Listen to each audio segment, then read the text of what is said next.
Olá pessoal, vamos aí para mais uma aula depois de tanto contratempo e eventualidade. Peço desculpa por isso, mas vamos lá, a gente não tem tempo a perder. Está confirmado que teremos aulas práticas em 2021, então vamos continuar com a teoria aqui e lá na frente a gente tira o atraso, uma vez que a nossa disciplina é 100% prática. Bem, na aula de hoje a gente vai ver trauma. O que é trauma? A gente já viu, acho que na primeira aula, se não me engano, que a gente pode definir as ocorrências em dois tipos. Ocorrências de casos clínicos e ocorrências traumáticas. Trauma significa que essa pessoa levou um choque, levou uma descarga de energia, mas não é descarga de energia elétrica, é energia cinética, ou seja, implica em movimento.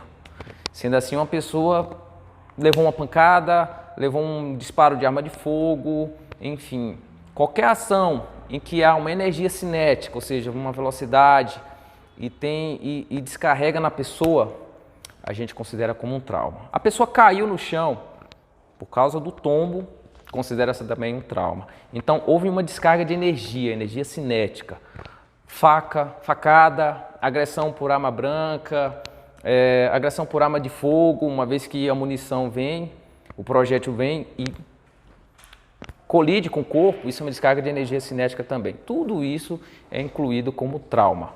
Então, vamos dividir ocorrências traumáticas em quatro. Trauma músculo-esquelético, trauma raquimedular, trauma crânioencefálico e trauma torácico. Agora a gente vai ver cada um desse tipo aí e o que fazer. Lógico que é uma maneira bem resumida e a parte prática novamente, realmente a gente vai fazer ano que vem nas aulas práticas. Vamos considerar que em toda ocorrência, a primeira coisa que o socorrista vai fazer é o quê? Cuidar da segurança pessoal e da equipe. Então isso inclui fazer a cinemática do trauma, usar IPI, usar cinto de segurança no deslocamento, ir no local, fazer a sinalização da via, enfim. Toda a regra de segurança que a gente já viu lá na avaliação primária, a gente vai fazer em toda ocorrência, inclusive na ocorrência traumática. E em seguida a gente vai fazer o quê? O XABCDE, que é a avaliação primária, certo? Então considera-se que a gente vai fazer isso em tudo.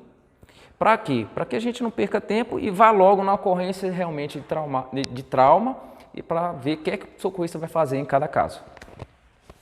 Beleza, como é que a gente faz para identificar uma fratura? Primeiro, a gente tem que saber que pode existir fratura fechada e fratura aberta. A fratura aberta, a exposição do tecido ósseo, certo? É uma situação mais fácil de identificar. Porém, a fratura fechada, você precisa procurar alguns sinais, que são dor no local, edema, deformidade ou inchaço. Às vezes, você nota que o osso está, digamos, estufando a pele, isso é um sinal de uma fratura fechada. A incapacidade funcional, a pessoa não consegue ter o mesmo movimento normalmente. O pulso periférico pode mudar e aí entra aquele procedimento da perfusão capilar. Se demorar, a gente aperta o dedo na unha. Se demorar mais de 2 segundos, é sinal que a circulação está comprometida. Isso pode ser um sinal de que há uma fratura nesse membro. Crepitação óssea, por exemplo, fratura de costela. Uma dica, a gente pode auscultar, colocar o estetoscópio e tentar auscultar, pede para a vítima respirar fundo. Se a gente escutar uns estalos, é sinal de que aquela costela está fraturada. Ou com a mão mesmo, a gente coloca a mão por cima da costela, do local que deve estar doendo, e a gente pede para respirar, a gente sente o osso crepitando, roçando um no outro. Isso é sinal de fratura. Para se ter uma ideia da importância de agir com rapidez e segurança, lógico, uma vítima que tem uma fratura de fêmur pode perder de 1 a 2 litros de sangue, certo? Uma fratura de pelve, que é a antiga bacia, até 1 litro de sangue. Então, o socorrista deve agir rápido. Pessoal, em todo caso de trauma, a primeira coisa que o socorrista tem que fazer, já no atendimento à vítima, é colocar o colar cervical.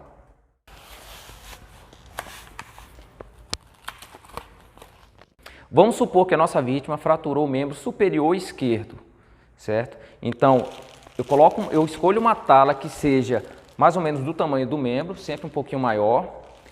Já como está numa posição confortável, eu vou aproveitar isso daqui e já vou moldar essa tala, é uma tala moldável, de forma que eu não preciso que ela mexa o braço ou colocar em outra posição. Vamos supor que a nossa vítima fraturou o antebraço, ou o rádio ou a una, são dois ossos do antebraço. Então a gente vai mobilizar as duas articulações próximas, que é a do punho e a do cotovelo. Antes de mobilizar, é interessante a gente checar a perfusão capilar para saber se a circulação está normal. Outro ponto importante, a gente não deve, o que a gente chama na nossa área, de mumificar a vítima, ou seja, passar a atadura do começo ao fim. A gente só vai fazer uma amarração aqui e outra aqui e, se for necessário, mais uma na mão. Mas eu acho que somente uma aqui e outra aqui já seria suficiente. Mas nunca a gente vai fazer em cima da fratura.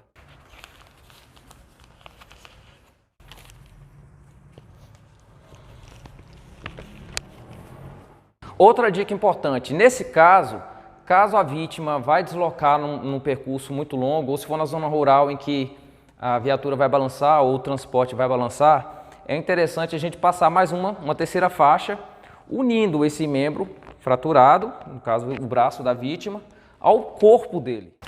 Pronto. Com esse tipo de mobilização, a vítima sente mais conforto, pois o braço não vai ficar movendo, e o socorrista pode transportar a vítima sem nenhuma preocupação até o hospital.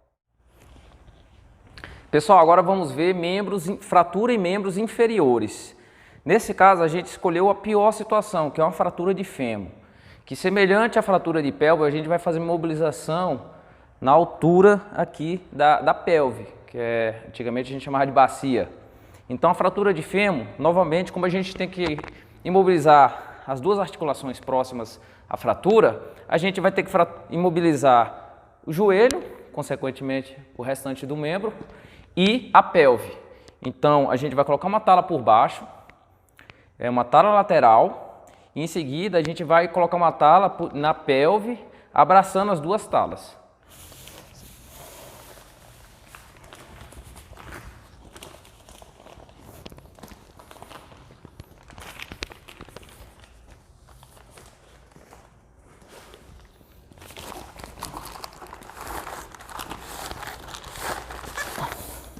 Vamos ver isso.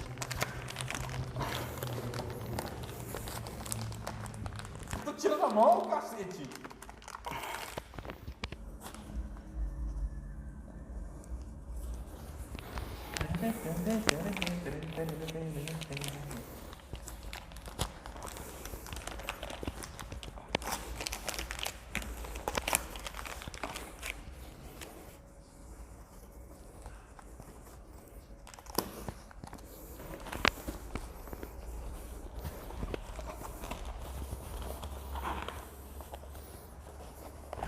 Então, pessoal, simulando que isso é uma fratura de fêmur, a gente mobilizou as articulações próximas, no caso o joelho e a pelve. Essa é uma situação extrema e, no caso, nunca faríamos com somente um socorrista.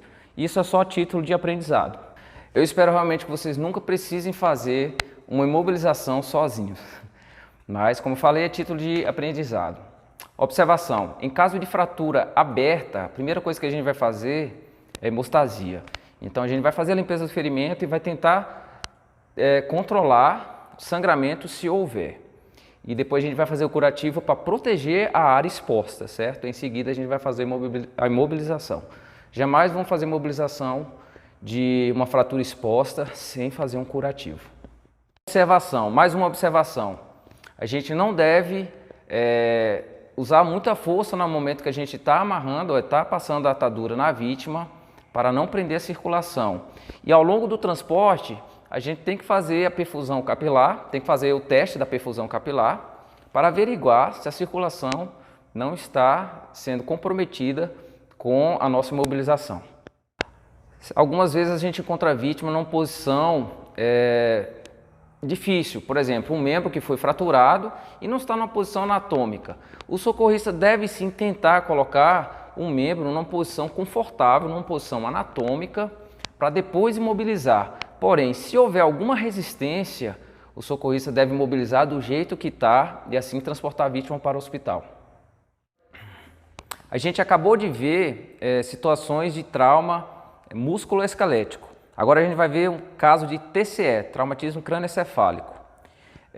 Algumas condutas devem ser observadas, além de fazer a avaliação primária e aquelas que a gente já falou no começo do vídeo. A gente vai deixar a vítima deitada com a cabeça levemente mais alta que o restante do corpo. Por quê? Com a ação da gravidade, se colocarmos o corpo numa posição mais alta, o sangue vai se concentrar na parte mais baixa, que seria a cabeça. Então isso é inadequado, porque se houver sangramento, vai facilitar a hemorragia. Então a gente vai deixar a vítima deitada, com a cabeça levemente mais alta que o corpo. Com a vítima com suspeita de TCE, a gente vai prevenir o estado de choque. Nisso a gente vai fazer o controle da temperatura, colocando uma manta aluminizada em cima da vítima. A gente vai administrar oxigênio, 15 litros por minuto. Se a vítima tiver sangramento no nariz ou no ouvido, a gente não vai tentar obstruir esse sangramento. E durante todo o momento a gente vai avaliar o nível de consciência da vítima. Caso a vítima tenha um ferimento exposto na cabeça, a gente vai fazer imobilização dela, e aqui vou dar uma dica. Por isso a nossa vítima está sentada, porque a título de aprendizado fica mais fácil visualizar como eu vou fazer o curativo compressivo nessa vítima. Primeiramente eu amarrei uma atadura à outra, certo? E esse nó você vai colocar na testa da vítima.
Esse tipo de procedimento de curativo compressivo, ele faz um tipo capacete na vítima e pressiona bastante. Dessa forma você coloca uma gaze aqui e ele vai fazer pressão para parar a hemorragia. Então ele é confiável. Digamos que a cabeça é uma parte difícil de você fazer um curativo, porque acaba saindo com o deslocamento, vai mexendo. Desse jeito é um jeito mais seguro de fazer.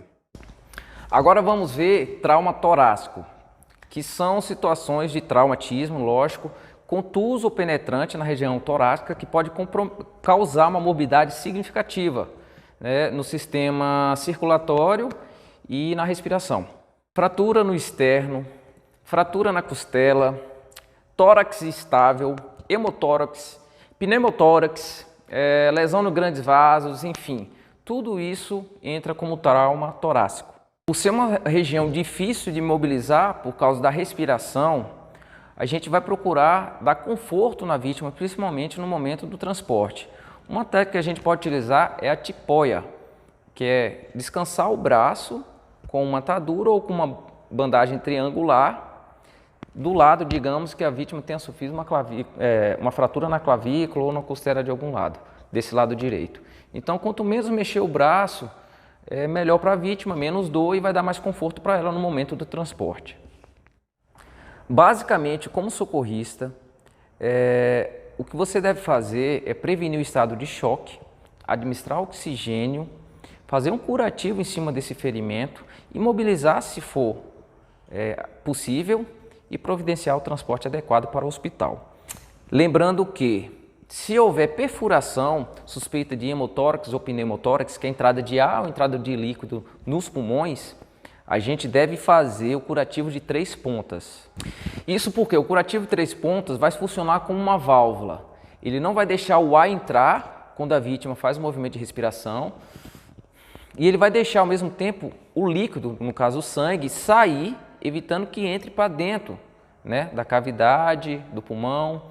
Então ele funciona como uma válvula, deixando o líquido sair e impedindo que o ar de fora entre por essa cavidade. Pessoal, tentei resumir ao máximo aqui em uma aula só o conteúdo de trauma. É complicado, eu sei, mas a gente vai ver mais na aula prática sobre o assunto. Na próxima aula a gente vai ver emergências clínicas.